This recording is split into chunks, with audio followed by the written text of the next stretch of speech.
ప్రభుకు స్తోత్రములు. ప్రభు అయిన యేసుక్రీస్తు నామములో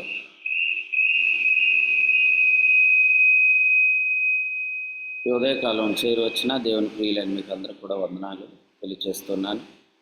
కూడికలో ఉన్న దేవుని సేవకులకు వందనాలు, అలాగే నడిపిస్తున్న ప్రియులు సత్యనారాయణ కూడా వందనాలు. దేవుని వాక్యాన్ని మనం చదువుకున్న దినవృత్తాంతాలు మొదటి గ్రంథంలో 15వ అధ్యాయంలో 12వ వచనాన్ని మనం చూస్తున్నాం. లేవీయుల పితరుల సంతతులకు మీరు పెద్దలై ఉన్నారు. 11 అంతటి దావీదు యాజకులైన సాదోకును, అబ్యాతారును, లేవీయులైన ఊరియేలు, అషాయ, యోవేలు, షమయ, ఎలియేలు, అమ్మినాదహబు అని వారిని పిలిపించి వారితో ఇట్లా. వీళ్ళందరూ కూడా పై వచనాల్లో కూడా మనం చూస్తాం. 4లో ఊరియేలు, 6వ వచనంలో అషాయ, 7వ వచనంలో యోవేలు, 8వ వచనంలో షమయ, 9వ వచనంలో ఎలియేలు, 10వ వచనంలో అమ్మినాదాబు. వీరిని చూస్తున్నాం. వీళ్ళని మళ్ళీ ఒక లిస్ట్ ఇచ్చాడు అక్కడ. సో వీళ్ళు ఎవరంటే వీరు పెద్దలు అనే మాట మనం చూస్తాం. దావీదు పెద్దలను పిలిపించాడు. దావీదు పెద్దలతో మాట్లాడుతున్నాడు.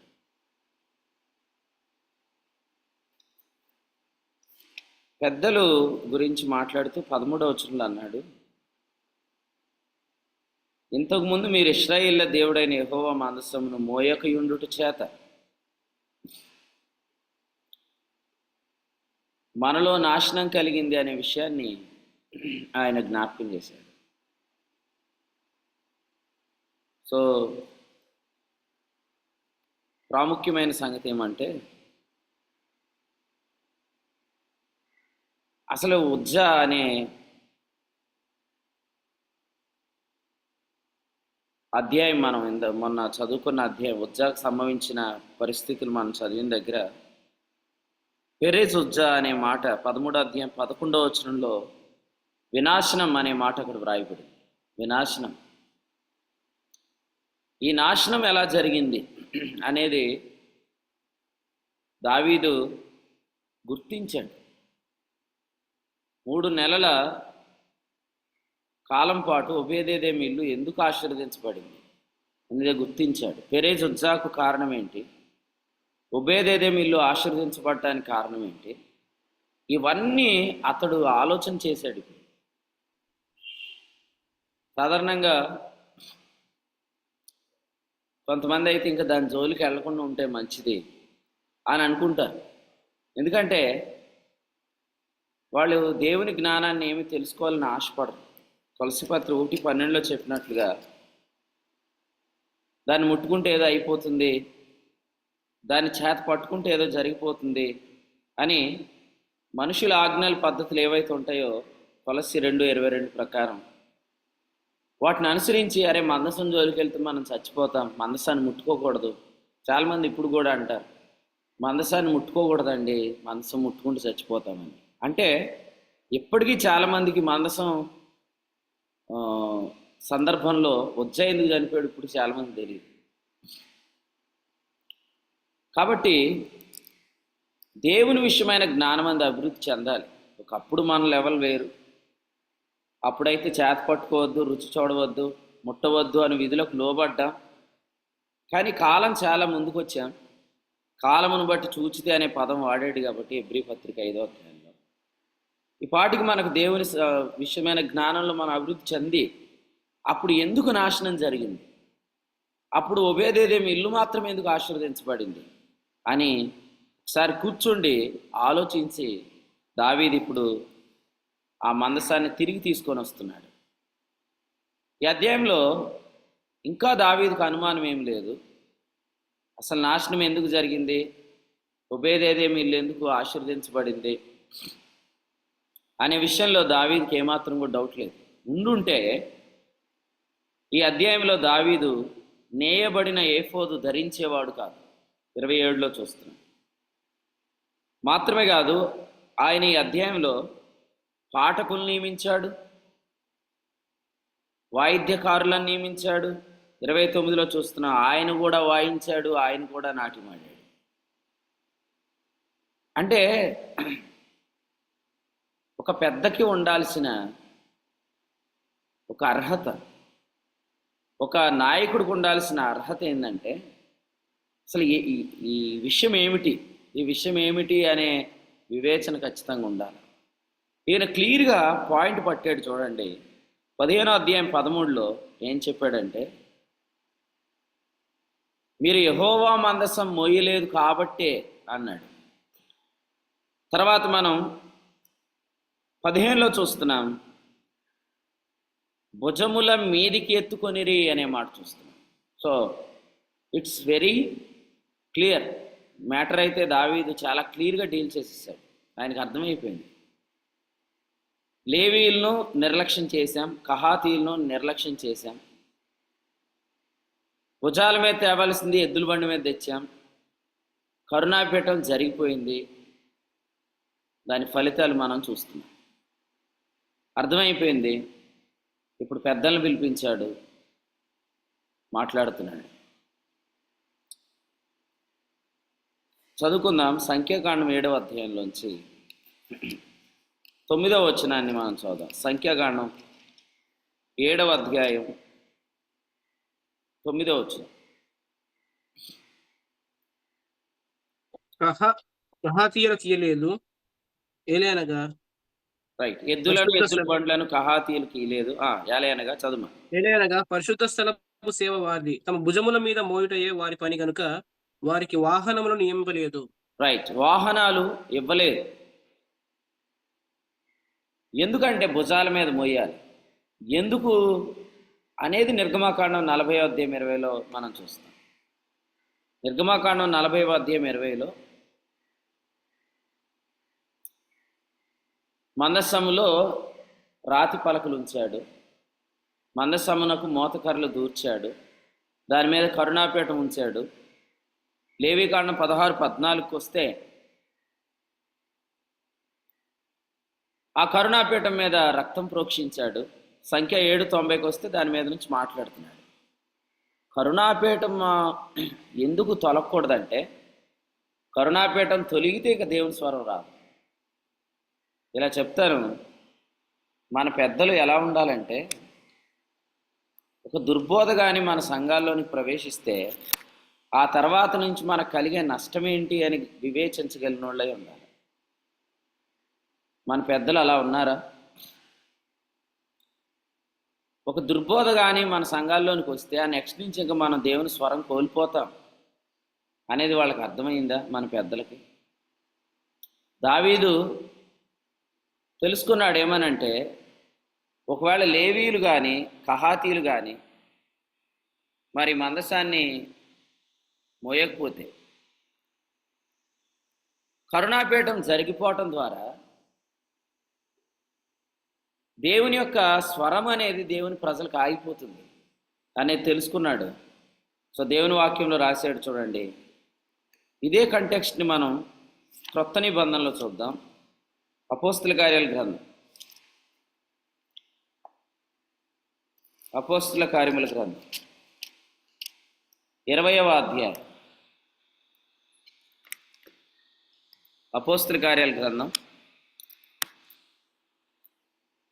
20వ అధ్యాయం.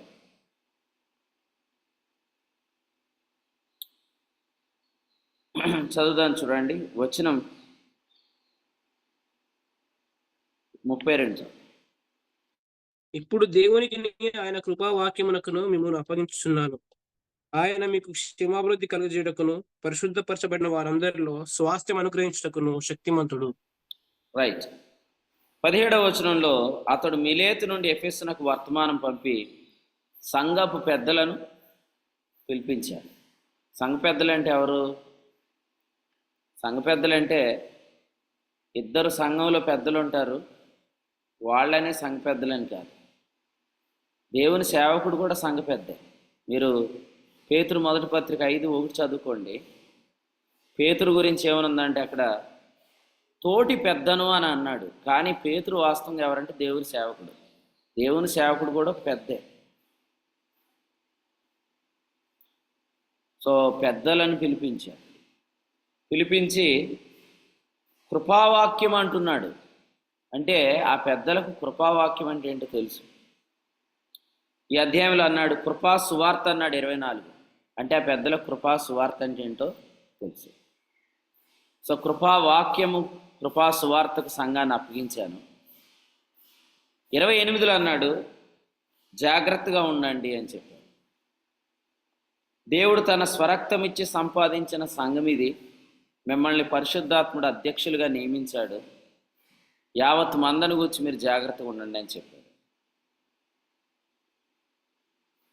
ఇది సేమ్ దావీదు లేవీల పెద్దలను పిలిపించి మాట్లాడుతున్న అనుభవంలాగా మనం గ్రహిస్తున్నాం. మీరు మందసాన్ని మోయకపోతే, మీరు కరుణాపీఠం జరిగిపోయేదానికి అవకాశం ఉంది. మీరు మందసాన్ని మోయకపోతే అప్పుడు ఇశ్రాయేలు ప్రజలకు దేవుని స్వరం ఆగిపోతుంది. అది సమూయేలు గ్రంథంలో చెప్పినట్లుగా ప్రభావం ఇక వెళ్ళిపోతుంది. ప్రభావం ఇశ్రాయేల్లోంచి వెళ్ళిపోయింది అనే మాట సమూయేలు మొదటి గ్రంథంలో 4వ అధ్యాయం ఆఖరి వచనంలో చూస్తాం. ఈ ప్రభావం వెళ్ళిపోయాక ప్రభావాన్ని మనం దేంతో కూడా నింపలేం. ప్రభావాన్ని మనం దేంతో కూడా we can't balance, we can't manage అన్నమాట. ఏకాబోధు అనుభవాలు ఎందుకు వస్తాయంటే దేవుని యొక్క వాక్య ప్రత్యక్షత పోయినప్పుడు, వాక్యము స్వరం పోయినప్పుడు. అది పోకుండా ఉండాలంటే సంఘ పెద్దలు లేదా దేవుని సేవకులు ఖచ్చితంగా విశ్వాస సంబంధమైన ఏర్పాటుకు సంబంధం లేనివి ఏవైనా ప్రవేశిస్తున్నాయేమోనని వారు గ్రహించాలి. నిర్గమకాండం 40వ అధ్యాయం 20వ వచనాన్ని మన విశ్వాస సంబంధమైన ఏర్పాటు అని చాలాసార్లు జ్ఞాపకం చేసుకుంటాం. తిమోతికి రాసిన మొదటి పత్రిక 1:3 కూడా చూద్దాం. తిమోతికి రాసిన మొదటి పత్రిక 1:3. నేను మాసిదోనియాకు వెళ్ళుచుండగా సత్యమునకు భిన్నమైన బోధ చేయవద్దనియు, కల్పన కథలును మితము లేని వంశావళులను విశ్వాస సంబంధమైన దేవుని ఏర్పాటుతో కాక వివాదములతోనే సంబంధం కలిగి ఉన్నది కనుక వాటిని లక్ష్య పెట్టవద్దనియు కొందరికి ఆజ్ఞాపించుటకు నీవు ఎఫెసులో నిలిచి ఉండవాలని నేను హెచ్చరించిన ప్రకారము ఇప్పుడును హెచ్చరించుతున్నాను.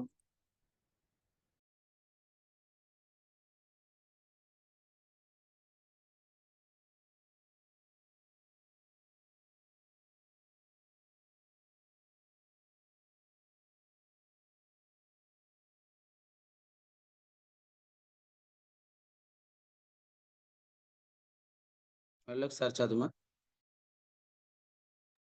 నేను మాసిదోనియాకు వెళ్ళుచుండగా సత్యమునకు భిన్నమైన బోధ చేయవద్దనియు, కల్పన కథలును మితము లేని వంశావళులను విశ్వాస సంబంధమైన దేవుని ఏర్పాటుతో కాక వివాదములతోనే సంబంధం కలిగి ఉన్నవి గనుక వాటిని లక్ష్య పెట్టవద్దనియు కొందరికి ఆజ్ఞాపించుటకు నీవు ఎఫెసులో నిలిచి ఉండవాలని నిన్ను హెచ్చరించిన ప్రకారము ఇప్పుడును హెచ్చరించుచున్నాను.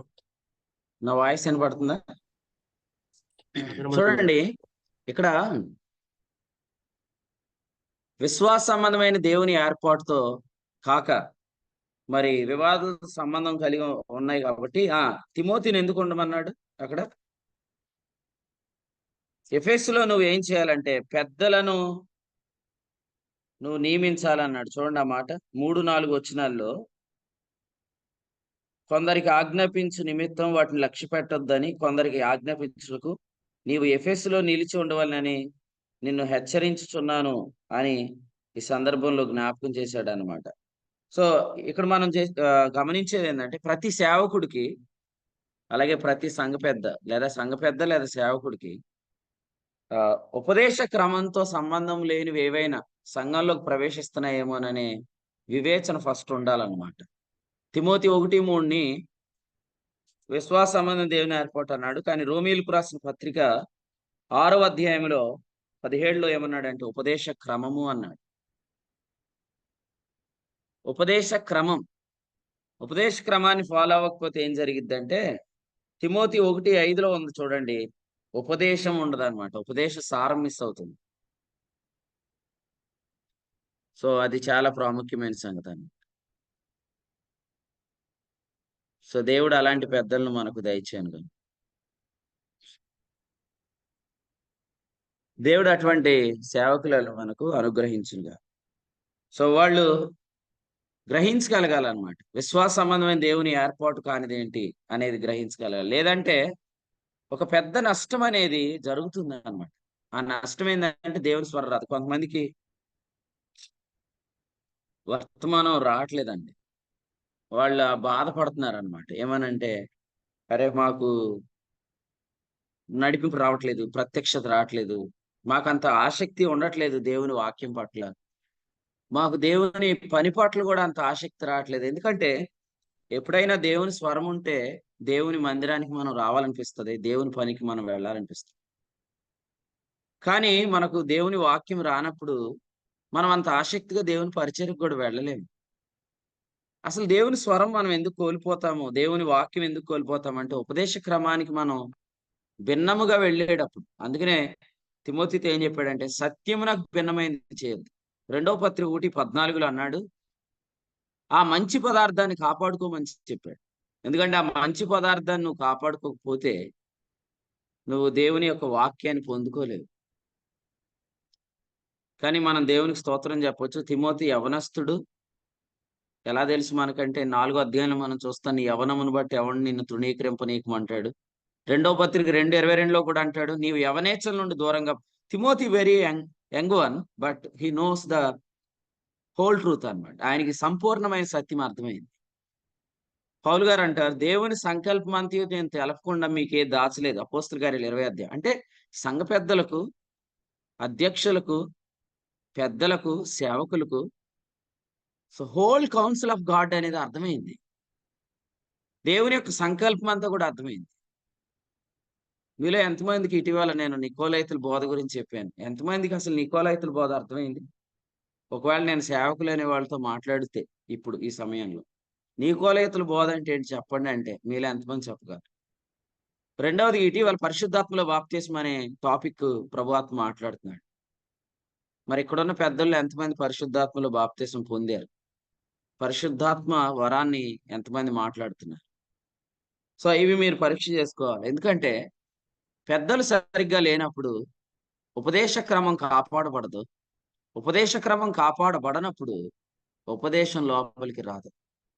ఉపదేశం రానప్పుడు ఎవరికో నష్టం గాదు. వ్యక్తిగతంగా నాకు నష్టమైతది. ఏందంటే నేను ఉపదేశమునిక కోల్పోతాను.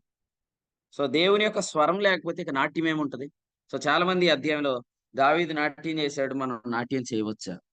దావీదు ఇన్ని ఇన్‌స్ట్రుమెంట్స్ వాడాడు గదా! మనం ఇన్‌స్ట్రుమెంట్స్ వాడవచ్చా అని అడుగుతారు.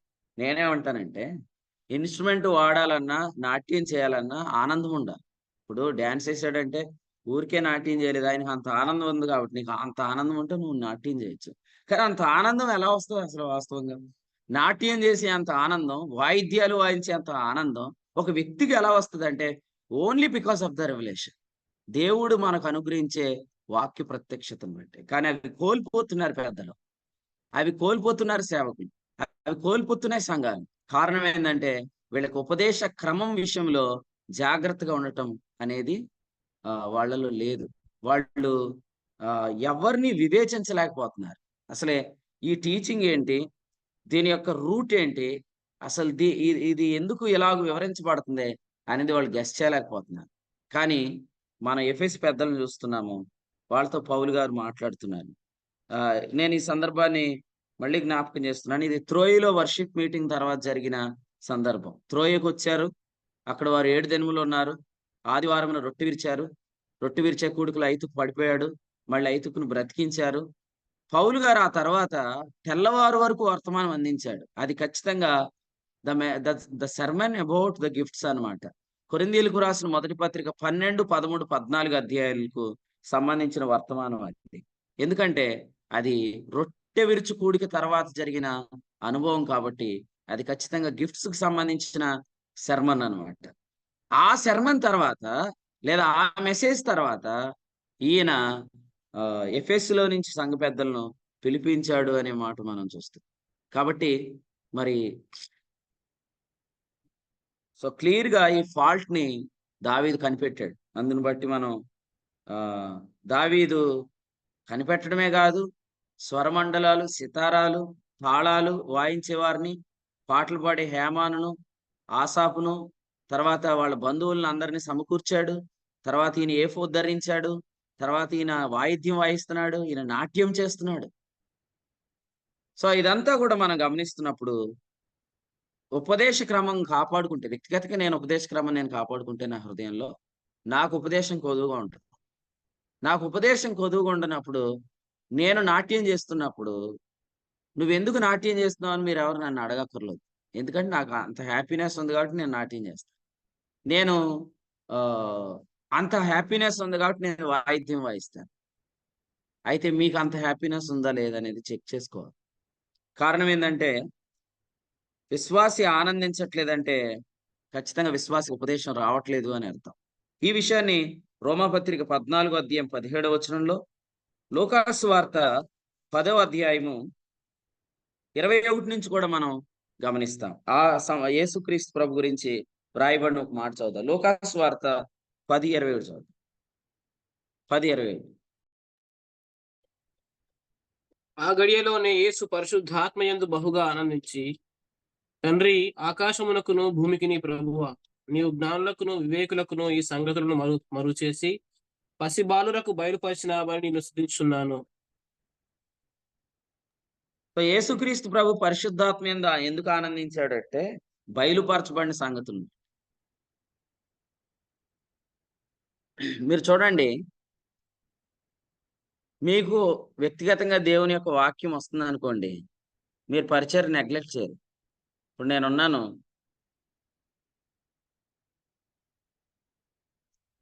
మీకు ప్రాక్టికల్ ఎగ్జాంపుల్ చెప్తా. ఒక ఒక ప్రతి వారం రొటీన్‌గా కొన్ని ప్రాంతాలకెళ్ళి పరిచర్య చేస్తున్నాం. ఎంతో కొంత కొందరి ఎక్స్‌పెక్టేషన్ ఏందంటే బోర్ కొడతది కదా! నేను రోజు పరిచర్యకెళ్ళాలంటే బోర్ కొడతది కదా! కానీ బోర్ కొట్టనిది ఒకటి చెప్తాను మీకు. మీకు బోర్ కొట్టకూడదంటే, ఇప్పుడు ఫర్ ఎగ్జాంపుల్ నేను నల్లజర్ల పరిచర్యకెళ్ళిపోతున్నాననుకో. ఆ నల్లజర్లకెళ్ళే ముందు ఇప్పుడు చెప్పాల్సిన వర్తమానం ఎక్కడి నుంచి చెప్పాలి? మార్క్స్ వార్త నుంచి చెప్పాలి. అప్పుడు మార్క్స్ వార్తలో పోర్షన్ నేను చదవాలన్నమాట. నేను చదువుతుంటుండగా ఇంతకుముందు ఎన్నడూ దేవుడు ఇవ్వని సంగతి ఒకటిస్తాడు. దాన్ని చెప్పాలన్న ఎక్సైట్‌మెంట్, అదొచ్చిన ఆనందంతో మన పరిచర్యకెళ్ళాలి. నెక్స్ట్ కోరుమావిడుంది. నెక్స్ట్ కోరుమావిడి మీటింగ్‌కెళ్ళాలి. ఆ మీటింగ్‌కెళ్ళేటప్పుడు రోమపత్రిక 5వ అధ్యాయం చెప్తున్నాం కాబట్టి అది చదవాలి. సో, అందులో నుంచి దేవుడు ఇంతవరకు ఎప్పుడు మాట్లాడిన ఒక తలంపు దేవుడివ్వాలి. ఆ తలంపుని బట్టి మనం అక్కడికెళ్ళాలి. అలా మీరు పరిచర్య చేయడం స్టార్ట్ చేస్తే అసలు దేవుడు మీకు అప్పగించిన ఏ పనిని మీరు నిర్లక్ష్యం చేయరు. అలా గాకుండా మనం ఆల్రెడీ టైమ్ టేబుల్ పెట్టేసుకుంటున్నాం. ఎలాగంటే మార్నింగ్ జూమ్ మీటింగు, రాత్రి ఓ 2 మీటింగ్స్, లేకపోతే మధ్యలో మీటింగు. ఇట్లా పెట్టేసుకొని మెకానికల్ యాంత్రికంగా ఎళ్ళిపోయి, ఎలాగో తప్పదు కాబట్టి ఏదో ఒక వాక్యం తెరిచి వాళ్ళకి వాక్యం చెప్పటం. అట్లాంటిది చేస్తే మీలో ఎక్సైట్‌మెంట్ ఉండదు. నాట్యం చేసే అంత ఆనందం దావీదుకు వచ్చింది. ఏఫోదును ధరించేంత ఆనందం దావీదులో ఉంది. వాయిద్యాన్ని వాయించేంత ఆనందం దావీదులో ఉంది. దీనంతటికి కారణం వర్తమానం. మీలో ఎంతమంది ఈ ఉదయకాలం మెసేజ్‌కి ముందే ఈ అధ్యాయం రాత్రే చదివి, లేదా ముందే చదివి రెడీగా ఉన్నారు? మీకు కుడి చేత్తండి. మీలో ఎంతమంది? 1 వాసన్న, 2 ప్రశాంత్, 3 దయానందరావు గారు. ఇంకా ఎవరైనా చదివారా? ఈ అధ్యాయాన్ని ముందుగానే చదివినోళ్ళు ఎవరైనా? కనీసం ఈ రోజు కాకపోయినా నిన్న, మొన్న వర్తమానాలకు ముందు అధ్యాయాలు చదివి వాక్యానికి రెడీగా వచ్చినోళ్ళు ఎవరైనా ఉన్నారా?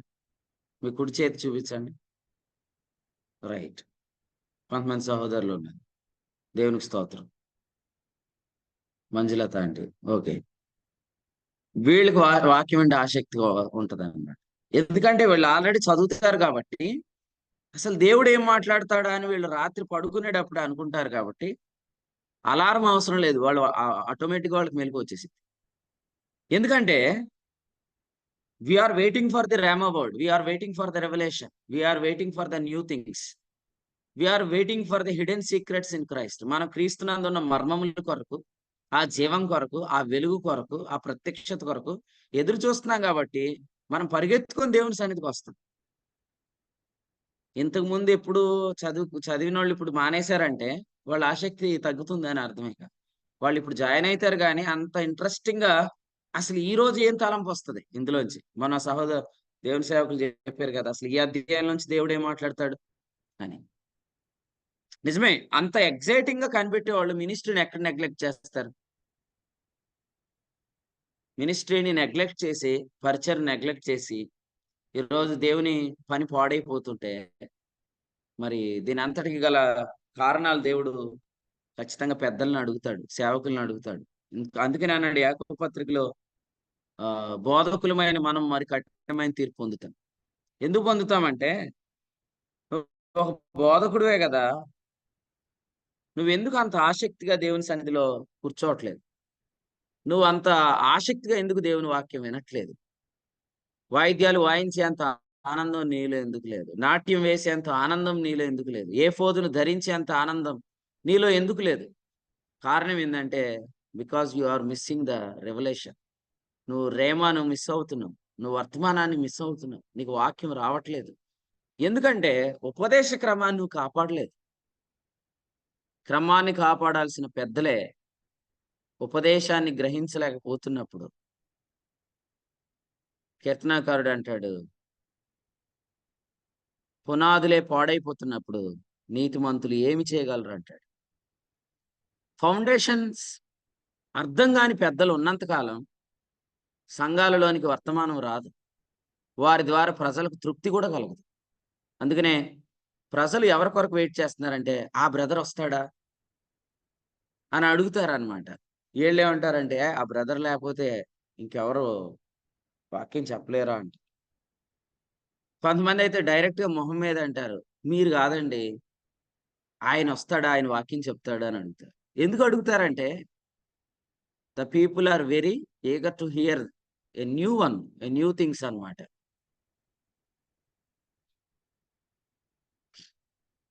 నిజంగా ఇప్పుడు సేవకుల్ని ఎవరైనా ఇలా అడిగారనుకోండి, మన సంఘంలో ఒక తమ్ముడు ఉన్నాడు కదా, ఆ తమ్ముడు వాక్యం మీకంటే బాగా చెప్తున్నాడు, ఆ తమ్ముడికి ఒకసారి మీరు అవకాశం ఇవ్వచ్చు కదా అని అడిగితే ఏం చేస్తారండి పెద్దలు?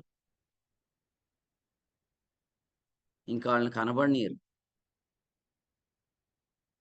మా స్థానిక సంఘంలో థామస్ ఉన్నాడు కదా, థామస్ నా లెవెల్కి వాక్యం చెప్తాడు. ఇంకా దాటి కొన్ని విషయాలు మర్మం చెప్తాడు. థామస్ నాకేం చుట్టం చుట్టం కాదు, బంధు కాదు. అటువంటి వారు ఎంతమందిని మీరు సంఘంలో తయారు చేశారు? నేను చెప్తున్నాను, ఆదిలాబాద్లో తీవ్రమైన నష్టం జరిగినప్పుడు, ఒకవేళ ఆ టైంకి తయారు చేసిన బాణం లేకపోతే ఏమై ఉండేది ఆలోచించండి. ఈరోజు సంఘాల్లో యవనస్తులు తయారవట్లేదు, వాక్యం అందించి. ఇప్పుడు ఆ నాతో ప్రతిపాటి రాజేష్ సారి దండగారు ఆరాధనకి వెళ్తుంటుంటే అన్నాడు, అన్నా నువ్వు భీమవరం వెళ్ళిపోతున్నావు, ఇక్కడ ఆరాధనలో వర్తమానం ఎవరు అందిస్తారు అని ఆలోచిస్తున్నప్పుడు థామస్ అందిస్తాడు అని చెప్పినప్పుడు, నువ్వు లేని లోటు ఎలాగైనా కనిపిస్తుందని అనుకున్నానన్నా, నువ్వు లేని లోటు అసలు ఏమాత్రం కనపడట్లేదు అన్నాడు. ఎందుకంటే ఆయన నిలబడిన దేవుడు చాలా బలంగా వాడుకుంటున్నాడు. చాలా మంది సహోదరులు కూడా సాక్ష్యం ఇచ్చారు. ఇంకా అలాంటి వాళ్ళు ఇంకా చాలా మంది తయారవుతున్నారు, తయారవ్వాలి కూడా. ఎందుకంటే మనం పరిచర్య నమ్మకంగా చేస్తున్నాం అనడానికి రుజువులు వాళ్ళే. ఇప్పుడు సిస్టర్స్ కూడా చక్కగా వాక్యం అందించగలుగుతున్నారు, బలంగా మాట్లాడుతున్నారు, తేటగా వర్తమానాలు అందించగలుగుతున్నారు. కొంతమంది ఇప్పుడు వాక్యం చెప్పడానికి భయపడిపోతున్నారు, ఎందుకంటే వాళ్ళ డొల్లతనం బయటపడిపోద్దని. నేను నిజం చెప్తున్నాను, కొంతమంది వాక్యం ఇప్పుడు చెప్పిన, ఇంతకుముందు చెప్పినంత తొందరగా వచ్చి వాక్యం చెప్పండి అంటే చెప్పనంటున్నారు. ఎందుకంటే ఇప్పుడు మాట్లాడితే నాకు ఏం అర్థం కాలేదని అర్థమైపోద్ది అందరికి అని భయపడుతున్నారు. నేను అలా భయపడేదానికంటే ఒక విషయం చెప్తున్నాను మీకు, కనీసం మీరు ఇటువంటి వారిని ఎంకరేజ్ చేయండి, ప్రోత్సహించండి, వాళ్ళని ముందుకు తీసుకురండి, వాళ్ళ సంఘాలకు పరిచయం చేయండి. అంతేగాని ఎప్పటికీ నాదే స్థానం అని అనుకోకండి. ఆల్రెడీ కొంతమంది అలా అనుకొని దెబ్బతినేశారు. మనకు విషయం ఏంటంటే, యవ్వనస్తులు నీతి అంటే ఏంటి, జీవం అంటే ఏంటి, స్వాస్థ్యం అంటే ఏంటి, వరం అంటే ఏంటి, సో గిఫ్ట్స్ గురించి, వీటన్నిటి గురించి, నికోలైతుల బోధ అంటే ఏంటి, ధర్మశాస్త్ర ఉపదేశకుల బోధకి నికోలైతుల క్రియలకి తేడా ఏంటి, వీటన్నిటిని చెప్పగలిగిన యవనస్తులు తయారవుతున్నారు. కాబట్టి రానున్న దినాల్లో వీఆర్ ఎక్స్పెక్టింగ్ మోర్ థింగ్స్ అన్నమాట. ఇంకా ఇంకా రేమ వస్తుంది, ఇంకా రెవల్యూషన్ వస్తుంది, అని మనం ముందుకు ఎదురు చూస్తున్నాం. సో ఏమో రేపొద్దుట ప్రభు మరి కొన్ని సంఘాల్లో సహోదరులే స్త్రీలే నిలబడి సంఘాలు నడిపించి వాళ్ళే వాక్యం చెప్తుంటుంటుంటే ఈ పరిచర్య ఎంత ఉన్నతంగా దేవుడు తీసుకెళ్ళబోతాడు అనేది మనం ఖచ్చితంగా నిరీక్షించాలి. అట్ ది సేమ్ టైం ప్రత్యక్షత రాని వాళ్ళు ఆడవలసిందేనాలి. వాళ్ళు నేను తప్పు చేశాను, నేను ఉపదేశ క్రమం ఎరిగి కూడా ఉపదేశ క్రమానికి నేను భిన్నంగా వెళ్ళాను, అందుకే ఈ దినాల్లో నాలో నాట్యం లేదు, అందుకే నాలో ఈ దినాల్లో వాయిద్యాలు లేవు, అందుకే ఈ దినాల్లో నేను ఏ ఫోదును ధరించేంత ఆనందం నాకు లేదు. ఎందుకంటే నేను దీన్ని గ్రాంటెడ్ అనుకున్నాను. ఫిలిప్పి 3:3 ప్రకారం నన్ను దాటి ఎవరు వస్తారులే, నాకంటే యోగ్యులు ఎవరు లేస్తారులే, నాకంటే ఇంకెక్కడి నుంచి ఎక్కడి నుంచి వస్తారులే అనుకున్నాను.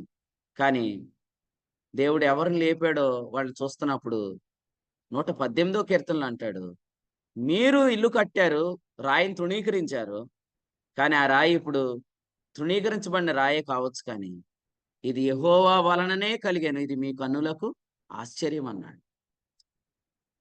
నేను ఇటీవల దినాల్లో అంటే ఈ సండే కాక అంతకు ముందు సండే నేను రోమాపత్రిక 15వ అధ్యాయం నుంచి వాక్యం చెప్తున్నప్పుడు సడన్ గా ప్రభు ఆత్మ ఒక విషయాన్ని చెప్పాలని ప్రేరేపణ చెప్పాడు. అది మీకు చూపిస్తాను చూడండి. రోమీయులకు రాసిన పత్రికలో 15వ అధ్యాయం 9వ వచనం చూడండి. రోమాపత్రిక 15వ అధ్యాయం 9వ వచనం. 15:9 ఈ హేతువు చేతను అన్యజనుల్లో నేను నిన్ను స్తుతింతును, నీ నామ సంకీర్తన చేయుదునని వ్రాయబడి ఉన్నది అనే మాట చూస్తాం. సో యూదులకి చాలా మందికి ఒక గర్వం ఉంది. ఇది రోమాపత్రిక 11లో రాశాడు. ఆ గర్వం ఏంటంటే క్రీస్తు శరీరమును బట్టి వీరిలో పుట్టాడు. రోమాపత్రిక 9 నుంచి వివరాలు ఉన్నాయి, మీకు ఆల్రెడీ తెలుసు. వీరు ఇశ్రాయేలీలు, దత్తపుత్రత్వం, మహిమ, నిబంధన, ధర్మశాస్త్ర ప్రధానం, అర్చనాచారాధన, వాగ్దానాలు వీరివి. 4వ వచనం పితరులు వీరి వారు. సో ఇవన్నీ తీసుకొని వాళ్ళు ఏమనుకున్నారంటే మనల్ని దాటి ఎవడు ముందుకు వస్తాడు, మనకి ఇవన్నీ ఉన్నప్పుడు మనం లేకుండా ఏం చేస్తాడు, ఎవరు ఏం చేయగలరు అనుకున్నారు. మీరు చెప్పమంటారా? అసలు అన్యజనులకు పాట నేర్పించింది ఎవరో చెప్పనా? అన్యజనులకు పాటలు ఎలా పాడాలో నేర్పించింది ఎవరంటే, నేను అప్పుడు ఆ విషయం అప్పటికప్పుడే దేవుని వాక్యం చెప్తున్నప్పుడు ప్రభు చెప్తున్నాడు, నేను చాలా ఎక్సైట్ అయ్యాను అనమాట. అన్యజనులకు పాట నేర్పించింది ఎవరంటే, ఇప్పుడు మీరు చదివారు కదా, అన్యజనుల్లో నీ నామ సంకీర్తన చేయుదును అన్నాడు చూసారా, ఆయన ఎవరు అనుకున్నారు?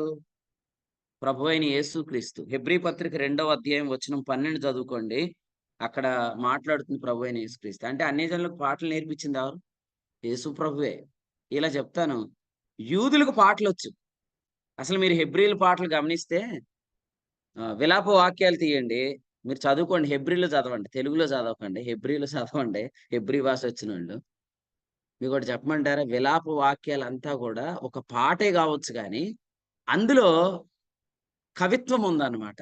అంటే ఒక కవి వ్రాసిన శైలిలో అది రాశారు. ఒక ఆయన ఇలా అన్నాడు అనమాట, ఆది కాండాన్ని మనం చదువుతున్నప్పుడు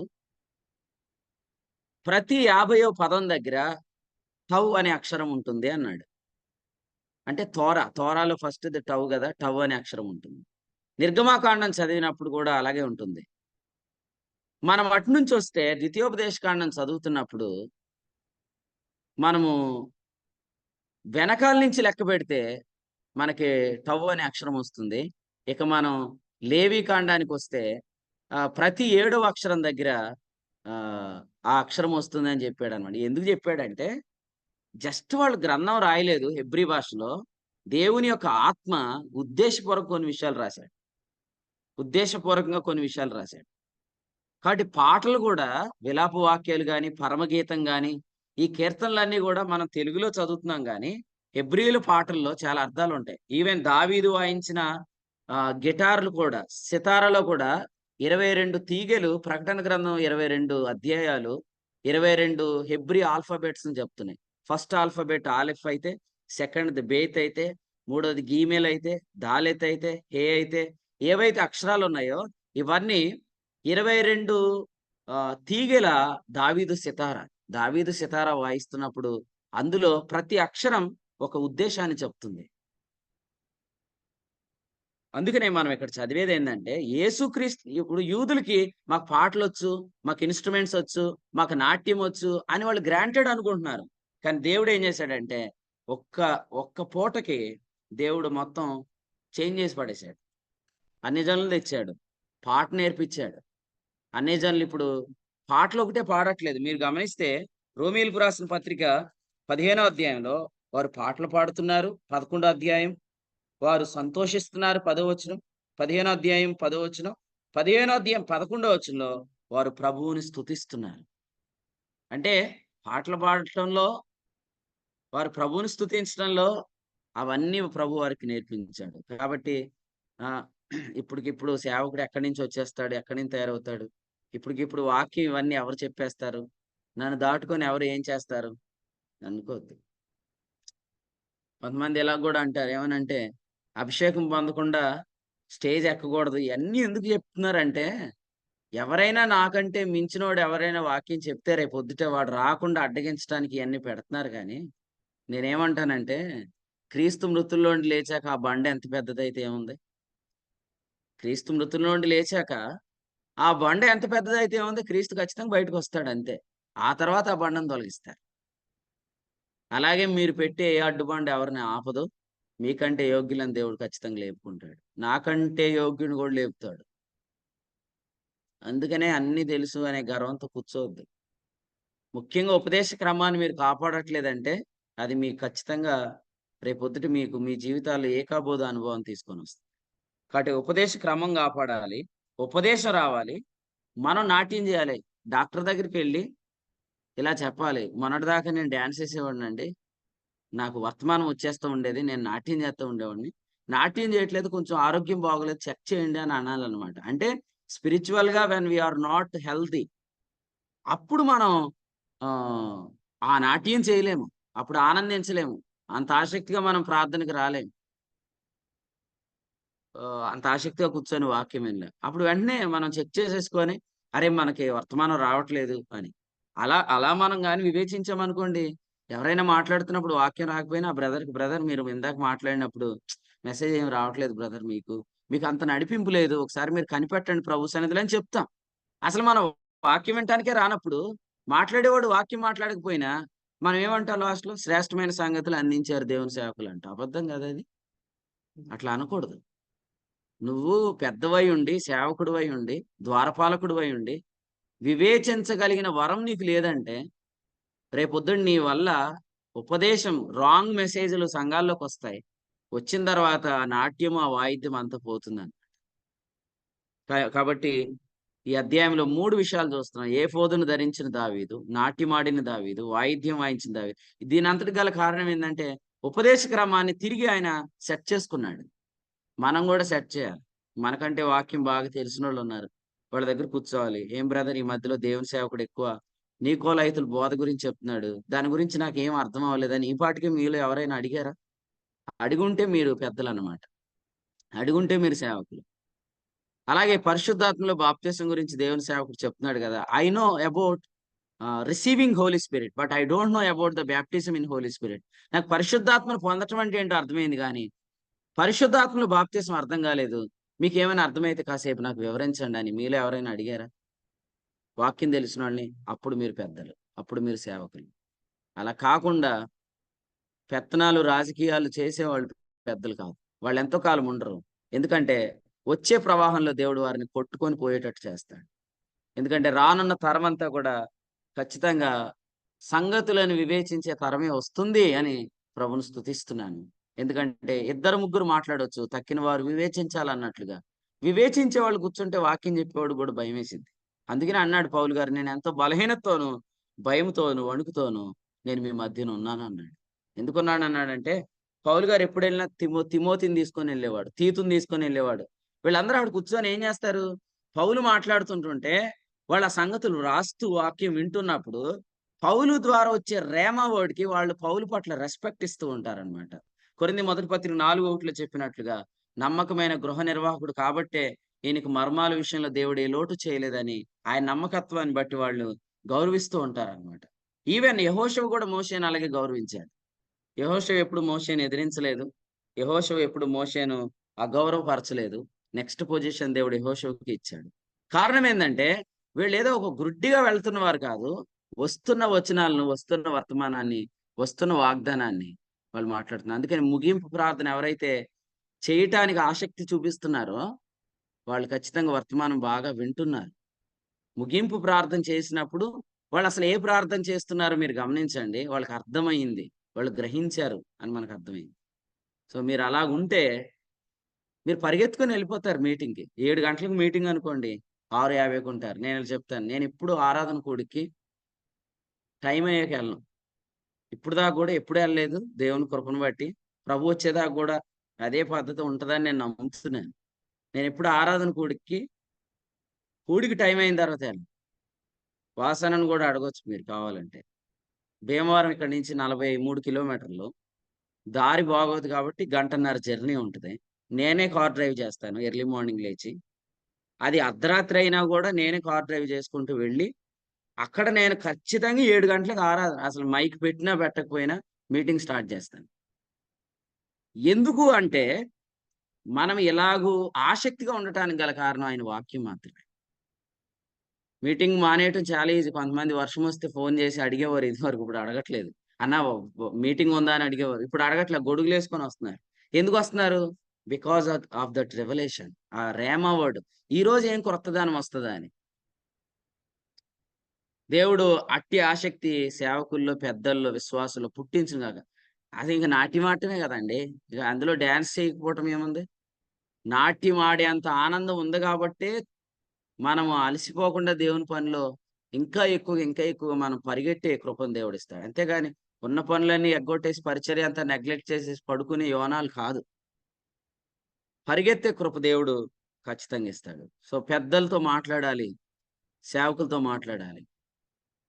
నేనేమంటానంటే సేవకులకి కొన్నిసార్లు తెలియకపోయినా పెద్దలుగా ఎవరైతే ఉన్నారో వాళ్ళు ఖచ్చితంగా ఈ విషయాలను విచారించాలి. ఇప్పుడు సిస్టర్ గారున్నారు. క్లోయే సిస్టర్.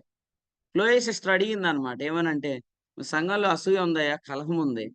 సంఘంలో వివాదాలు ఇంతున్నయి. అసలు మన ఉపదేశం పొందినోళ్ళు చాలా మంది మన సంఘానికొస్తున్నారు. అవిశ్వాసులు చాలా మంది సంఘానికొస్తున్నారు. సంఘంలో ఉపదేశం లేకుండా పోయింది. అసలు సంఘం ఇలా పాడైపోతుంది." వెంటనే క్లోయే ఇంటి వారు పౌలుకు పత్రిక రాశారు. మరి ఎంతమంది అటువంటి పెద్దలున్నారు ఇక్కడ. మీరు ఖచ్చితంగా దేవుని సంఘాన్ని విచారించండి. సిస్టర్స్ అయినా పర్లేదు. బ్రదర్స్ అయినా పర్లేదు. దేవుడు మిమ్మల్ని ఖచ్చితంగా ఆశీర్వదిస్తాడు. కానీ దేవుని సంఘంలో జరుగుతున్న ఉపదేశ క్రమానికి భిన్నమైన పద్ధతులను మీరు విచారించకుండా ఉన్నారంటే, దేవుడు మీ లెక్క కూడా ఖచ్చితంగా మీ విషయంలో కూడా దేవుడు తీర్పు తీరుస్తాడు.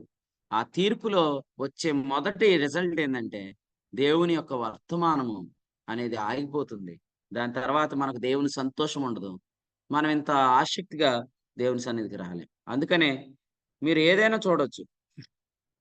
ఇది సుమారు మీరు లెక్క పెట్టారో లేదో నాకు తెలీదు గానీ, అబోవ్ 500 అనుకుంటున్నాను నేను నంబరు. 500 ఎప్పుడో దాటిపోయి ఉంటది నాకు తెలిసి. ఎందుకంటే అధ్యాయాలు లెక్క పెట్టకండి. ఎందుకంటే ఒక్కొక్క అధ్యాయం నుంచి ఒక్కోసారి 3, 4 వర్తమానాలు కూడా చెప్పాను. కాబట్టి ఇది 500 మీటింగులు దాటిపోయి ఉంటది. ఇది 1000 అవుతది రేపు. 2000 అవుతది. యేసు ప్రభు రాకపోతే. కానీ ఇంతే ఆసక్తి ఉంటది. ప్రతి ఉదయం ఇంతే ఆసక్తిగా ప్రభు సన్నిధికొస్తాం. Only because of the rhema. ఎందుకు దేవుడు వర్తమానం ఇస్తాడంటే, నువ్వు ఉపదేశ క్రమాన్ని కాపాడావు కాబట్టి. భుజాల మీద మోయాల్సిందని భుజాల మీదే నువ్వు మోసావు కాబట్టి. కహాతీయులు చేయాల్సిన పని కహాతీయులే చేశారు కాబట్టి. లేవీయులు చేయాల్సిన పని లేవీయులే చేశారు కాబట్టి ఇంత ఆసక్తిగా మనం ఉంటాం. కొంతమంది అంటారు, జూమ్ మీటింగ్‌కి బ్రదర్ నేను బ్రష్ చేసుకొనే కూర్చోవాలా? స్నానం చేసి కూర్చోవాలా? అని అడుగుతారనమాట. ఎందుకు? అని. మరి దేవుని సన్నిధిలో చాలా ఫ్రెష్‌గా ఉండాలి కదా బ్రదర్ అని. భలే అడిగావు తమ్ముడు. నాకు 500 మీటింగుల తర్వాత అడుగుతావా ఈ క్వెషన్ నువ్వు? అడగను. ఎందుకంటే వాస్తవంగా వర్తమానం కొరకు ఆసక్తిగా చేరి వచ్చేవాళ్ళు ఉదయకాలం లేచి స్నానం చేసేసి మంచి బట్టలేసుకొని ఏ4 ధరించి కూర్చుంటం వేరు. అలా గాకుండా సంబరం. ఆరంభంలో సంబరం ఉంటదనమాట. పొద్దున్నే జూమ్ మీటింగ్‌లో జాయిన్ అయిపోతున్నానని. ఆ సంబరంలో తలంటేసుకున్నారనుకోండి, ఆ తర్వాత తలస్నానం గాదు గదా! అసలు వీడియో గూడా ఆన్ జేసుకోరు. ఎందుకంటే, బాలేదు బ్రదర్ నా మొహమేమి వీడియోలో ఎవరైనా చూస్తే ఏమనుకుంటారని. బ్లర్ పెట్టేసుకున్నాను నేను మొత్తం అంటారు. ఆ తర్వాత వీడియో ఆఫ్ చేస్తాడు. ఆ తర్వాత మనిషి కూడా కనపడ్డిక. ఎందుకంటే ఆసక్తి ఉండదు. మరి కొంతమందిలో ఆసక్తి తగ్గుతున్నా, ఈ పరిచయం నడిపించే వాళ్ళు ఆసక్తి ఎందుకు తగ్గలేదు? ఎందుకంటే only because of the revolution. నాట్యం అంటే ఇదే, ఇంకా ఇంతకు మించి నాట్యం ఏముంటది? క్రిస్టమస్‌కేసే నాట్యం అనుకుంటున్నారా నాట్యం అంటే? సండే స్కూల్ పిల్లలేసేది కాదు నాట్యం. పరిగెత్తాల పరిచర్యలో. సమయానికి ముందుగానే రావాలా. ఒక యవనస్తుడిలాగా అన్నీ చక్కబెట్టాలి. మీరు చూడండి, కారు ఆగుతది.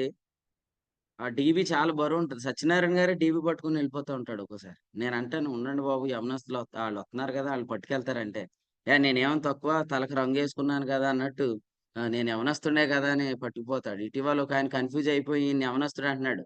ఈయన యవనస్తుడైతే మరి మేమెవరం అనుకున్నాం మేమందరం అన్నమాట. అంటే అంత చురుకుదనం ఉండాల. కొంతమంది పెద్దలంటే ఏంటంటే, ఎళ్లి కుర్చీలో కూర్చుంటారు అంతే. ఇక లిస్ట్ రాసిచ్చేత్తే చదివేత్తారంతే. ఇప్పుడు వాక్యం ఫలానా ఆయన జెప్తాడు. ప్రార్థన ఫలానా ఆయన జేత్తడు. ఈళ్ళు పెద్దలు. పెద్దలు ఆళ్ళు గాదు. చురుకైన వారు. పరిచర్య చేయాలి. ఆహ్, కొన్నిసార్లు ఇవన్నీ ఎలా ఆపరేట్ చేయాలో గూడా మనం నేర్చుకోవాలి. అసలంత అంత ఆనందం ఉంటే గదా! ఉసూరుమంట వస్తారు. కూర్చుంటారు. కూర్చొని ఆ ఎనకాలే కూర్చొని కొంతమందైతే ఎప్పుడు వాక్యం అయిపోద్దో ఎళ్ళిపోదాం అనుకుంటారనమాట. ఇక అటువంటి వాళ్ళు ఇంక నాట్యం ఏంటి? మళ్ళీ ఆళ్ళని ఒక స్టెప్ ఏయమంటే ఇంక ఆళ్ళేమేత్తారండి? క్రీస్తు న్యాయపీఠం దగ్గర మనం ఏసే స్టెప్పులు ఈళ్ళకెవరు ఎయలేరు. ఎందుకంటే మనకొచ్చే బహుమానం వాళ్ళకి రాదు. ఇంకా చెప్పాలంటే కొంతమందికొచ్చే బహుమానం మనకు రాదు. మనకంటే యోగ్యులున్నారు. నీకంటే యోగ్యులున్నారు. నాకంటే యోగ్యులున్నారు. వాళ్ళతో మనం పోటీ పడాలి. హెబ్రీ 6:11 వాగ్దానములను స్వతంత్రించుకొని వారిని పోలినాడు. ఫిలిప్పి 4:4 కూడా ఏడుస్తూ చదివేవాళ్ళు బ్యాచ్ ఎక్కువైపోయింది. ప్రభువునందు ఎల్లప్పుడూ ఆనందించండి అనేది కూడా ఏడుత్తా చదువుతారు. నేనసలు ఈ ఉదయకాలం జకర్యాకి గారికి పాటిచ్చారంటే, నిన్న రాత్రి చెప్పా. రేపొద్దుట పాట మాత్రం దావీదు వలెనే నాట్యమాడి తండ్రిని స్తుతించెదమనే పాట పాడిచ్చండి. ఆ పాట కూడా స్టెప్పేత్తు పాడేవాళ్ళని పాడిచ్చండి అని అన్నాను సత్యనారాయణ గారికి. ఈయనేమనుకున్నాడంటే, జకరియా గారైతే ఖచ్చితంగా ఓ స్టెప్ అన్నా ఏత్తాడేమోనని ఎక్స్‌పెక్ట్ చేశాడనమాట. స్టెప్ ఎయకపోయినా నాకు మాత్రం స్టెప్పులేసేంత ఆనందం కలిగింది. ఎందుకంటే, ఆ పాటకి ఆయన మార్చిన ట్యూన్ వినగానే నేను వెంటనే లేసి కూర్చున్నాననమాట. ఇంతకంటే దారుణం ఏమి ఉండదన్నమాట. అంటే, ఇప్పుడు జకరియా గారి దగ్గర ఉన్నామనుకోండి, వాస్తవంగా ఆయన నాట్యం ఏత్తాడాయన. ఎందుకంటే, ఎక్సైటింగ్‌గా ఉంటాడనమాట. నేను జూసాను. మీలో ఎంతమందిలో ఎక్సైట్‌మెంట్ ఉంది? నేను మిమ్మల్ని అడుగుతున్నాను. వర్తమానం వస్తుంది ప్రతి ఉదయకాలం. ప్రభువు ఒక తలంపిస్తున్నాడు. అందుకే నేను చాలా వేగంగా దేవుని సన్నిధికి పరిగెత్తుకొనొస్తున్నాను అని చెప్పగలిగే వారుగా మీరుండాలని ప్రభు పేరట కోరుతున్నాను. అంతేగాని మన పెద్దలే, మన సేవకులే మొహాలు జూత్తే ఎలా ఉంటాయంటే, ఫోటో కొడితే, ఈ ఫోటో డిలీట్ చేశాను బాలేదంటారు. నువ్వు బాగోపోతే నేనేం చేయను? ఎందుకు బావుంటలేదు నువ్వసలే? నువ్వెందుకు ఇలా ఉంటున్నావు ఎప్పుడు చూసినా? అనంటే ఆనందం లేదు అన్నమాట. హృదయాలు మండట్లేదు. ఎటువంటి వర్తమానం రాట్లేదు. దావీదన్నాడు, "అసలు నీ వాక్యం నాకు దొరుకుతున్నప్పుడు క్రొవ్వు మెదడులు దొరికినట్లుగా నాకున్నది" అని చెప్పాడన్నమాట. కాబట్టి ఈ అధ్యాయం మీరు చదవండి. చాలా అద్భుతమైన విషయం ఏందంటే, దావీదు పెద్దలను పిలిపించి వారితో మాట్లాడాడు అనే మాట మనం చూస్తూ ఉన్నామన్నమాట. ఈ అధ్యాయంలో దావీదు చేసిన నాట్యానికి గల కారణం ఏంటో కూడా మనం చదువుతున్నాం. సో, నాట్యం చేసేవారి లిస్ట్ యేసుక్రీస్తు నామంలో మన పరిచర్యలో పెరుగును గాక. అలా పెరిగితే వాళ్ళు పరిచర్య ఇంకెలా చేస్తారు చూడండి. పరిచర్య ఎలా పరిగెత్తుతుందో. తెస్సలోనికీయులకు రాసిన రెండో పత్రిక మూడో అధ్యాయంలో మొదటి వచనంలో ప్రభు యొక్క ఆసక్తి ఏందంటే, దేవుని వాక్యము శీఘ్రముగా వ్యాపించాలి. అది శీఘ్రముగా పరిగెత్తాలని ఆయన కోరుకుంటున్నాడు కాబట్టి, ఖచ్చితంగా అలాగు దేవుడు చేయును గాక. లాస్ట్ రిఫరెన్స్ చదువుదాం. 22వ వచనం చదువుదాం. 22. లేవీయులకు అధిపతి అయిన కెనన్య మందసమును మోయుటయందు గట్టివాడై ఉన్నందున అతడు మూత క్రమం నేర్పుటకై నియమింపబడెను. రైట్. మరో గట్టివాడు దొరికాడు. మనం ద్వారపాలకుల దగ్గర గట్టివారు, నమ్మకమైన వారనే ఆ వర్తమానం ఆల్రెడీ విన్నాం. ఇక్కడ కెనన్య అంటే అర్థం ఏంటంటే, యెహోవా స్థిరపరిచిన వాడు అని అర్థం. అతనికేం తెలుసంట? మోత క్రమం అతడు నేర్పగలడు. మోత క్రమం అతడు నేర్పగలడు. చూడండి, మోత మోసేటప్పుడు భుజాలు బరువొస్తే, నొప్పొస్తే ఏం జేయాల? ఒకళ్ళ భుజాల మీద నుంచి మరొక భుజాల మీదకి మార్చుకోవాలి కదా! అప్పుడు ఎలా పడితే అలా మార్చకూడదు. కొన్నిసార్లు చూడండి, డెడ్ బాడీని మోసుకెళ్ళేటప్పుడు మొయ్యలేక కొంతమంది మోసుకెళ్తుంటుంటే పైనున్నది ఊడిపోతా ఉంటదన్నమాట. పైన పెడతారు కదా! అది. అదేమో మళ్ళీ అక్కడికి గోతికాడికెళ్ళాక గూడా ఒకడు ఏమంటాడు, "నేనొకసారి చూడాలి మా అమ్మని" అంటాడు. అందుకని ఆయన కోసం మేకులు కొట్టరిక్కడ. సమాధి కాడ కొడదామని మేకులు సరిగ్గా కొట్టరు. వీళ్ళు మార్చుకునేటప్పుడు పైన కరుణాపీఠం జరిగిపోద్ది. మరి మీకు అది చెప్తేనే అర్థమైంది. మరి అలా జరిగిపోకూడదు. ఎందుకంటే అసలు ఎద్దుల బండి మీద తెస్తే అది జరుగుతుందనే కదా భుజాల మీద మోయమన్నాడు. అంటే కెనన్యా ఏం చెప్తాడంటే వితౌట్ ఎనీ అది అది అసలు కదలింది, కరుణాపీఠం కదలకూడదు అనమాట. అంటే అది కరుణాపీఠం జరిగిపోకుండా భుజాల మీద మార్చాలన్నమాట. Without any disturbance. అది జరగాలంటే ఎలా మార్చాలి? ఫర్ ఎగ్జాంపుల్ శ్రీనివాస్ అన్న ఉన్నాడు. ఆయన ఎంత హైట్ ఉంటాడండి? హైదరాబాద్ శ్రీనివాస్ గారు చాలా హైట్ ఉంటాడు. ఉంటాడా? అటు ప్రక్కన వాసన్న ఉంటాడు. ఈ ఏమనుకోకండి, ఈ రెండు ఎద్దులు కరెక్ట్గా ఉంటాయి కదా. వాస్తవంగా ఏమంటాడంటే ఒకేలాగా ఉండని రెండు జోడెద్దులు కలిపి కట్టొద్దు అన్నాడు. దేవుడే చెప్పాడు. ఇప్పుడు వీళ్ళిద్దరూ కరెక్ట్గా ఉంటారు. ఇప్పుడు ఇటు ప్రక్కనేమో శ్రీనివాస్ గారు మోతకర్రలో ఒక మూల మోస్తున్నాడు, మార్క్స్ వార్త. అటు ప్రక్కన ఆయన మత్తయి సువార్త మోస్తున్నాడు, ఇంక వెనకాల లోక యోహాను. మరి ఎవరిని నియమిద్దాం? అంత పొడుగైన వాళ్ళు ఎవరున్నారు? సత్యప్రసాద్ గారు కానీ నేను కానీ వెనకాల వచ్చామనుకోండి సెట్ అవ్వదు. జకరియా గారు వస్తే అసలు సెట్ అవ్వదు. మళ్ళీ మా నలుగురికి ఇవ్వాలి. జకరియా గారికి, నాకు, సత్యప్రసాద్ గారికి, జాన్ పాల్కి ఇవ్వాలన్నమాట. మేము నలుగురు. ఇప్పుడు బాగా హైట్ ఉన్న వాసన్న లేకపోతే మన సహోదరులు మోసిన తర్వాత మళ్ళీ నెక్స్ట్ షార్ట్గా ఉండే వాళ్ళకి మోయాలంటే మోతక్రమం నేర్పిస్తాడు కెనన్య. ఏమని నేర్పిస్తాడంటే, ఇదిగో మీరు బాగా పొడుగోళ్ళ తర్వాత పొట్టోళ్ళు రాకుండా బాబు, మీరు వచ్చినప్పుడు కరుణాపీఠం జరిగిపోతా. సేమ్ మళ్ళీ అటువంటి వారిని అంటే మోతక్రమం ఎవరి తర్వాత ఎవరు మోయాలి, ఎవరు మోస్తే కరుణాపీఠం జరగాలి. బర్నబాస్ అన్న వాక్యం అందించాడు. తర్వాత ఎవరు నిలబెట్టాలా?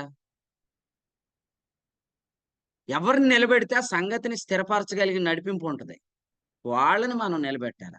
అంతేగాని ఒక ఆయన ప్రసంగం చేసేస్తుంటే ఇంకొక ఆయన నేను కూడా వాక్యం చెప్తానన్నాడని ఆయనకి ఒక 10 నిమిషాలు ఇస్తే ఈయన ముందు చెప్పిన వాక్యం అంతా మర్చిపోయేటట్టు చేస్తున్నాడు. అది సంగతిని స్థిరపరచడం కాదు. కెనన్య అంటే టు ఎస్టాబ్లిష్, దేవుని వాక్యం స్థిరపరచాలి. ఒక సహోదరుడు లేచి నిలబడి వర్తమానం అందించాడు. ఆ తర్వాత నిలబడేవాడు నడిపింపు కలిగిన వాడైతే సంగతిని స్థిరపరుస్తాడు. నడిపింపు లేనివాడైతే ఏం చేస్తాడు? చెప్పిన సంగతులు అన్నిటి విషయంలో కలవరపరచబడేస్తాడు. నేను చాలా సంతోషించే విషయం ఏంటంటే మార్క్స్ వార్త 16వ అధ్యాయంలో మన ప్రభు ఒక మాట చెప్పాడు, నేను వాక్యమును స్థిరపరుస్తానన్నాడు. సేవకుడు అంటే ఎవరంటే వాక్యం స్థిరపరచగలగాలి. ముగింపు మాటలు చెప్పండి అంటే, అందరికి చివరి భోజనాలు సిద్ధమైనవి, ఎవరు తోసుకోకండి, చట్నీ కొంచెం తక్కువగా ఉంది ఎక్కువ ఎవరు వేసుకోకుండా అని చెప్పి పెద్దలు తయారయ్యారు మనకి. ఒరే నీ చట్నీ గొడవ నువ్వు చెప్పాలేట్రా నాయన, వెనక్కి వెళ్తే ఎవడో ఒకటి తింటాడు కదరా, నువ్వు వర్తమానం ఏమొచ్చింది చెప్పరా నాయన అంటే, వెనకాల ఎవరు తోసుకోకండి, మనం తోసుకుంటే అలాగే ఒకరి మీద ఒకరు పడిపోయారు, ఇది సాగదీస్తున్నాడు. ఎందుకంటే వాక్యం వినలేదు ఈయన. వీళ్ళని ఎందుకు నిలబెడుతున్నారు మీరు? అసలే వీళ్ళని నిలబెట్టకండి. అసలు ఫస్ట్ మీరు వీళ్ళని మార్చితే ఉపదేశం వస్తుంది సంఘంలోకి, ఏకాబోధ అనుభవాలు పోతాయి, ప్రభావం తిరిగి వస్తుంది. వీళ్ళ మీ విషయంలో మీరు ఇంకా మొహమాట పడిపోతున్నారు. ఏమని? వద్దులే బ్రదర్, ఈయన పాట అయిపోతాడు, ఆడు రాకపోతే మానేస్తాడండి, ఆ సంఘం పెట్టేస్తాడు. పెట్టనండి. దేవునికి ఆయన ప్రత్యక్షత ఇచ్చాడేమో, పిలిపిచ్చాడేమో. ప్రకటన 3:20 ఆయన పిలిపేమో, యెషయా 61 ఆయన ప్రవచనమేమో, హబక్కుకు 2:4 ఆయన దర్శనమేమో. ఆయనకు పిలుపు ఉంది, ఆయనకు ప్రవచనం ఉంది, ఆయనకు దర్శనం ఉంది. సంఘం కడితే ఏమైంది? ఇంకా పరిచయం విస్తరించింది కదా. పాట ఇగిపోతే మానే సంఘం కట్టేస్తాడని భయంతో నువ్వు పాట ఇచ్చేస్తుంటుంటే, ఈయన ఏం పాడుతున్నాడు? వర్తమానం స్థిరపరిచే పాటలు పాడట్లేదు. ఎంటర్టైన్ చేయొద్దండి దయచేసి, ఎంకరేజ్ చేయదు ఇటువంటి వారిని. మీరు మీరు ఎవరిని నిలబెడుతున్నారు? మోతక్రమం మీకు తెలిసి అర్థమైందా? మీరు కెనన్య అయినా మోతక్రమం నేర్పిస్తున్నారా? ఎవరి తర్వాత ఎవరు మోయాలి? ఎవరు మోస్తే కరుణాపీఠం జరగనీరు, ఉపదేశాన్ని కలవరపరచరు, వాళ్ళు లేపి నిలబెట్టండి. మొహమాటమే అవసరం లేదు. దేవుడు నిజంగా ఇలాంటి పెద్దలను దీవిస్తాడు. అంతేగాని అనవసరమైన సంభాషణ పెద్దలు కూడా చేయొద్దు దయచేసి. ఎప్పుడైనా మీకు వాక్యం అర్థం కాలేదా? నేను ఇలా చెప్తున్నాను, రాకండి మైక్ దగ్గరికి, ఏం మాట్లాడకండి.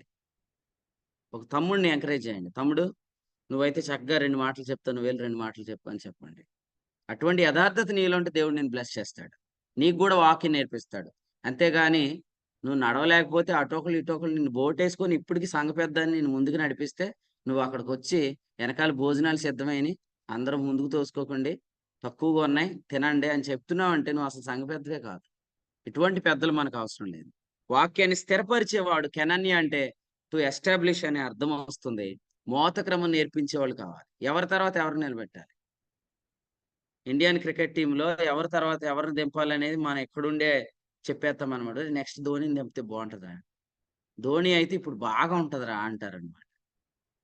ఆయన ఏం చేస్తాడు, ధోనిని దింపకుండా ఎవరినో దింపుతాడు. మ్యాచ్ ఓడిపోయింది అనుకోండి, అది కూడా రాంగ్ డిసిషన్ కెప్టెన్. నెక్స్ట్ ఎవరిని దింపాలో అసలు ఆయన దింపలేదు. మిడిల్ ఆర్డర్ లో దింపాల్సిన వాడిని 1 డౌన్ లో దింపలేదంటారు. ఆ దింప అలాగే పెద్దలు కూడా ఈయన తర్వాత ఎవరిని దింపాలని దింపాలి. ఆదిలాబాద్ లో తెలంగాణలో పరిచయం జరుగుతుంది. ముగింపు మాటలు ప్రశాంత్ గాని, ఆశీష్ గాని, లేదా నాథన్ గాని వీళ్ళు అందిస్తే బాగుంటది. ఎందుకంటే సంగారెడ్డిలో మన తెలుగు అర్థం కాదు వాళ్ళకి సరిగ్గా. మనం బాగా మాట్లాడుతున్నాం అనుకుంటాం. లాజరస్ అన్న ఉన్నాడు కదా ఇప్పుడు, అడగండి కావాలితే. వాళ్ళది మనకు అర్థం కాదు, మనది వాళ్ళకి అర్థం కాదు. నేను వాళ్ళని ఏమంటున్నానంటే, కొంచెం పెరుగు చట్నీ అండి బాబు బిర్యానీలో అని అడుగుతున్నాను. వాళ్ళు అంటున్నారు అటువంటిది ఏమీ లేదంటున్నారు. ఎందుకు వాళ్ళ దగ్గర పెరుగు చట్నీ ఉంది. వాళ్ళు దాన్ని మజ్జిగ అంటారంట. పెరుగు చట్నీని మజ్జిగ అంటారంట వాళ్ళు. ఇంతకు పెరుగుని పెరుగు అంటారంట, పెరుగు చట్నీని మజ్జిగ అంటారంట. నేను మజ్జిగని ఏమడుగుతాను బిర్యానీలోకి, పెరుగు చట్నీ ఏమంటే వేయలేదు వాళ్ళు, లేదన్నారు. సరే లేదన్నారు కదా అని నేను తింటుంటుంటే నా ముందే వెళ్తుంది అది. అదేనండి బాబు నేను ఏది అడిగానంటే, దాన్ని చట్నీ అనరు బ్రదర్ అన్నారు. ఇప్పుడు ఒక్క పదమే వాళ్ళకి అర్థం కాలేదంటే నేను వాక్యం చెప్తే కూడా కొన్ని వాళ్ళకి అర్థం కాదు. కాబట్టి అటువంటి దగ్గర యవనస్తుని లేపి తెలంగాణ వచ్చిన వాళ్ళని మాట్లాడించాలి కానీ ఎల్లకాలం నేనే మాట్లాడతాను నీ భాష వాళ్ళకి అర్థం అవ్వట్లేదు. తెలంగాణలో తెలంగాణ వాళ్ళు ఉన్నారు, రాయలసీమలో రాయలసీమ బ్రదర్స్ ఉన్నారు, కోస్తాంధ్రలో కోస్తాంధ్ర వాళ్ళు ఉన్నారు. ఇప్పుడు కర్నూలు ప్రవీణ్ లేచాడు అనుకోండి, ఇంత మంచి వాక్యం అందించినారు అంటాడు. అదే వాళ్ళకి అర్థమే, ఇది మాకు అర్థం కాదు. వాళ్ళు రాయలసీమ దాకా వాళ్ళు పెర్ఫెక్ట్ అన్నమాట. సో అట్లాగ మనం మోత క్రమం మనకు అర్థం కావాలి. ఎవరు వాక్యాన్ని స్థిరపరుస్తారో మనం వాళ్ళకి అందించాలి. దేవుడు నిజంగా ఈ దినాల్లో అటువంటి వారిని మనకు ఉంచాడు. అసలు ఉన్నదే నలుగురు అయితే ఇంకెవడికి మారుతాం, కానీ మనకు ఆ పరిస్థితి లేదు. రాయలసీమ వెళ్ళినా మనకు బ్రదర్స్ ఉన్నారు. రాయలసీమలో మళ్ళీ ఒక ఉద్యమం స్టార్ట్ అయింది. దాన్ని బట్టి నేను దేవుని స్తోత్రం చెల్లిస్తున్నాను. కొంతమంది క్రొత్త సేవకులు ఇప్పుడు పరిచయం అవుతున్నారు. అలాగే తెలంగాణ వెళ్ళినా ఉన్నారు, ఆంధ్ర వెళ్ళినా ఉన్నారు. రేపొద్దుట మనం నార్త్ ఇండియాకి వెళ్ళినా కూడా అక్కడ మన బ్రదర్స్ ఉండాలి. అలా మనం ప్రార్థన ముందుగానే కనిపెట్టాలి. ఎందుకంటే వీళ్ళు అక్కడికి వెళ్ళగానే వెంటనే